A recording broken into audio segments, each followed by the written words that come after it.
चिरखिदादरी से अमरेंद्र सिंह मेरे साथ जुड़े हैं जो फिलहाल एमबीबीएस सेकंड ईयर में है। इनसे डॉक्टर बनने का सपना देखा था। मैं डॉक्टर बनना चाहता था जब मैं छठी क्लास में था। सर्वोदय स्कूल के टीचर्स ने मेरी बहुत मदद करी। क्या आपको विश्वास था जब आपने स्कूल में एडमिशन लिया कि जो आपका सपना है डॉक्टर बनने का वो सर्वोदय स्कूल के साथ जुड़कर पूरा हो सकता है? छठी क्लास से अच्छा बेस बन गया और जिसके कारण अच्छे तरीके से तैयारी हो पाई। अगर मैं सर्वोदय स्कूल में न जाता तो शायद वैसा बेस ना बनता और शायद आज मैं यहाँ न होता। जो इनका कहना है कि जब ये बीमार होते थे और डॉक्टर के पास जाते थे तब ये डॉक्टर को देखते थे, इसी से इन्हें डॉक्टर बनने की प्रेरणा मिली थी। चिरखिदादरी न्यूज चैनल पर सभी दर्शकों का स्वागत है। इस वक्त चिरखिदादरी से अमरेंद्र सिंह मेरे साथ जुड़े हैं जो फिलहाल एमबीबीएस सेकंड ईयर में है। इनसे हम बातचीत करने वाले हैं। डॉक्टर बनने का सपना देखा था। मैं डॉक्टर बनना चाहता था जब मैं छठी क्लास में था। तब से मैंने सोच लिया था कि डॉक्टर बनना है और नीट का एग्जाम देके डॉक्टर बनना है। अच्छा, इतनी छोटी सी उम्र में कैसे आपने सोचा, किससे प्रेरणा मिली, किसको देखकर आप मोटिवेट हुए कि आपको डॉक्टर ही बनना है? कई बार मैं बीमार हो जाता था तो मैं डॉक्टर के पास जाता था, पर वहाँ मतलब फिर दवाई लेकर ठीक हो जाता था। फिर मैं सोचता था कि कोई बीमार हो तो मैं उनका इलाज कर सकूं, जैसे मुझे ठीक कर देते हैं वैसे मैं उनका इलाज कर सकूं। अच्छा, सबसे ज्यादा मोटिवेट किसने किया आपको कि आप नीट की तैयारी करो, आप आगे बढ़ो, आप डॉक्टर बन सकते हो? सर्वोदय स्कूल के टीचर्स ने मेरी बहुत मदद करी। अच्छा अमरिंदर, मुझे एक बात बताइए, आपके आसपास तो काफी स्कूल थे, फिर आपने अपने लिए सर्वोदय स्कूल ऑफ साइंस सिमलोटा ही क्यों चुना? क्योंकि मैंने एडमिशन लिया था ओलंपियाड के थ्रू। मैंने ओलंपियाड दिया था, फिर मैंने एडमिशन लिया था और सुना था इसके बारे में एडवर्टीजमेंट के थ्रू। और कुछ लोग बताते थे कि यहाँ मतलब टाइम टेबल अच्छा है, टीचर्स अच्छे से पढ़ाते हैं, डाउट लेते हैं, टेस्ट रेगुलर होते हैं, डिसिप्लिन वाइज काम होता है, तो इस कारण सर्वोदय स्कूल में एडमिशन लिया था। अच्छा अमरिंदर, मुझे एक बात बताइए, जैसा आपने कहा कि आपने सुना था दूसरे लोगों से कि भाई टीचर्स अच्छे हैं या फिर पढ़ाई अच्छी होती है, तो फिर जब आप सर्वोदय स्कूल में गए, आपने एडमिशन लिया, तो फिर वहाँ कैसी आपको चीजें मिली? क्या जो बताया गया था वो मिली या फिर अलग चीजें थी? हाँ, जो बताया गया था वैसी मिली, बल्कि उससे और अच्छी चीज़ें मिली। रेगुलर टेस्ट सीरीज होती थी, फिर डाउट क्लासेस भी होती थी, और इन सब को फिर टीचर 1-to-1 गाइडेंस भी देते थे, तो इनसे बहुत हेल्प मिली। अच्छा, नीट को लेके किस तरह से सर्वोदय स्कूल के वो बच्चों पर ध्यान देते हैं? क्या सभी बच्चों पर बराबर ध्यान देते हैं फिर, या एक दो इंटेलिजेंट बच्चों को ही टीचर्स आगे रखते हैं? नहीं, एक क्लास में जो नीट की तैयारी करते हैं उसमें जो नीट वाले बच्चे होते हैं सभी होते हैं, और टीचर बराबर ध्यान देते हैं। और जब टेस्ट सीरीज होती है और जब डाउट सॉल्व करते हैं तो हर बच्चा अपना डाउट पूछता है, हर बच्चे के डाउट क्लियर किए जाते हैं, हर बच्चे की गाइडेंस होती है। और पीटीएम में मतलब हर बच्चे के पेरेंट्स से ही बात करते हैं, बताते हैं कि भाई आपकी ये कमी है, यहाँ कमी है, ऐसा करो तो यहाँ अच्छे ज़्यादा सुधार होगा। आप इस सब्जेक्ट ये थोड़ा कमज़ोर है तो इस पे थोड़ा ज़्यादा टाइम लगाओ। तो अच्छा अमरिंदर, सर्वोदय स्कूल की सबसे अच्छी चीज आपको क्या लगी? एजुकेशन की बात करें, खेल की बात करें, फैकल्टी की बात करें?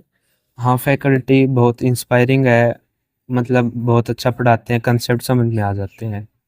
और ये है, और डिसिप्लिन बहुत ज़्यादा है, कोई टाइम वेस्ट नहीं होता। टीचर बिल्कुल हर कोई टाइम पे आता है, अच्छे से डाउट लेते हैं। क्या आपको विश्वास था जब आपने स्कूल में एडमिशन लिया कि जो आपका सपना है डॉक्टर बनने का वो सर्वोदय स्कूल के साथ जुड़कर पूरा हो सकता है? हाँ, मुझे पूरा विश्वास था और मैंने इस पे टीचर्स के मार्गदर्शन में काम भी किया और मुझे सफलता मिली। हम्म। अच्छा, आप मुझे एक बात बताएं, जब आप नीट की तैयारी करते थे उस दौरान सोशल मीडिया से आप कितने दूर रहे, कितना फ्रेंड सर्कल होता था, आम रूटीन आपकी क्या होती थी? मैं सोशल मीडिया से बिल्कुल दूर था, मेरा कोई पब्लिक अकाउंट नहीं था, बस व्हाट्सएप में एक दूसरे से मतलब फाइलें होमवर्क के लिए, और फेसबुक इंस्टाग्राम से मैं पूरी तरह दूर था। और टाइम टेबल में मैं कम से कम आधा घंटा तो मैं फिजिकल एक्टिविटी करता था, जैसे दौड़ लगाना, कभी फुटबॉल खेल लिया, ताकि मतलब मेंटल फ्रेशनेस रहे, कोई स्ट्रेस ना रहे। और नींद कम से कम 6 घंटा, और फिर पढ़ाई करता था। और फैमिली फंक्शंस होते हैं, जैसे शादी हो गई, कोई और कार्यक्रम हो गया, वो कितने अवॉइड करने पड़े या फिर जाते थे? ना, मैं फैमिली फंक्शन हाँ मतलब कभी कभी चला जाता था फ्रेंड्स, हर तो अवॉइड नहीं किया, पर बहुत कम में गया हूँ, पर गया हूँ तो नहीं।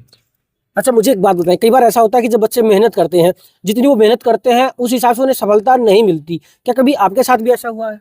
हाँ मतलब जब टेस्ट होते थे तब उम्मीद से कम नंबर आ जाते थे, पर उसके बाद टीचर से डाउट पूछते थे और फिर टीचर्स बताते थे कि ये कमी है तो अपना काम ऐसे चेंज कर सकते हो, तो उससे बहुत मदद मिली। अच्छा अमरिंदर, मुझे एक बात बताएं, अगर मान लीजिए उस समय आप सर्वोदय स्कूल में जाने का डिसीजन नहीं लेते तो आज अपने आप को आप कहाँ देखते? सर्वोदय स्कूल में छठी क्लास से ही मतलब कॉम्पिटिटिव एग्जाम की जैसे तैयारी चालू हो जाती है, तो नीट भी OMR बेस्ड एग्जाम है, कॉम्पिटिटिव एग्जाम है, तो छठी क्लास से ही अच्छा बेस बन गया और जिसके कारण अच्छे तरीके से तैयारी हो पाई।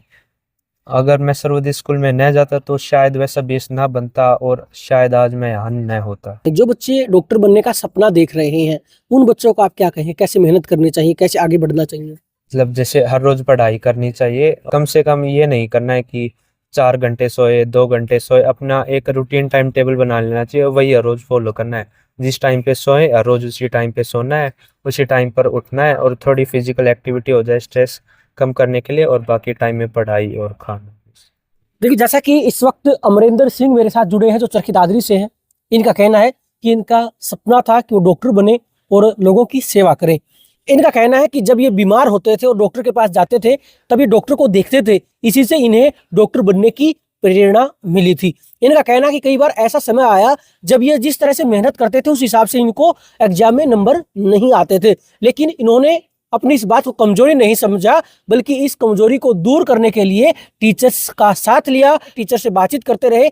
इसी बदौलत जो ये गलतियां कर रहे थे इन्होंने उन गलतियों को करना बंद कर दिया, गलतियों में सुधार किया और लगातार मेहनत करते रहे। लगातार मेहनत करने की वजह से इनका जो सपना था उसी को ये पूरा करने के लिए कड़ी मेहनत कर रहे हैं। इनका कहना है कि जो बच्चे डॉक्टर बनना चाहते हैं, जो बच्चे कामयाब होना चाहते हैं, तो उन्हें मन लगाकर पढ़ाई करनी चाहिए, क्योंकि शिक्षा ही एक ऐसा माध्यम है जिससे बच्चा अपना हर सपना पूरा कर सकता है। चरखी दादरी न्यूज़ चैनल के साथ जुड़े रहें।